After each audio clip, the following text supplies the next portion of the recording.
My name is Alexandra Goldthwait. I am the broker associate with HomePointe Property Management. On this episode of Style My Rental, I'm going to help you handle tenant evictions. The best advice is preventative, to know how to screen or hire someone that knows how to screen tenants. That is the best insurance to keep problems with tenants to a minimum. Some problems with tenants are solvable, others require you to take steps to remove the tenant from the property. If your tenant has stopped paying rent or violated the rental agreement in some way, you must serve a 3-day notice to pay rent or quit, or a 3-day notice to comply or quit. Make sure you fill out the documents correctly. List the proper parties, address, amount due, date, telephone number, where to pay rent, and by what method.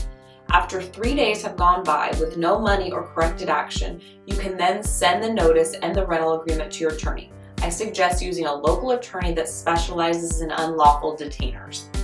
Whether the tenant responds or not, a court date will be set. If they respond, a trial will be scheduled. If not, a default judgment will be entered. What this means is that the tenant will determine how fast or slow the process is. All during this process, the tenant may just move, but don't count on that.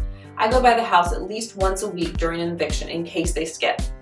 To avoid what usually costs around $750 in attorney fees and months of lost rental income, choose an experienced property manager to set adequate rental standards, and do not deviate from these rental standards. This will also prevent a fair housing lawsuit against the landlord.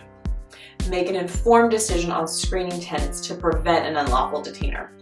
Thank you for watching this episode of Style My Rental, brought to you by HomePointe Property Management.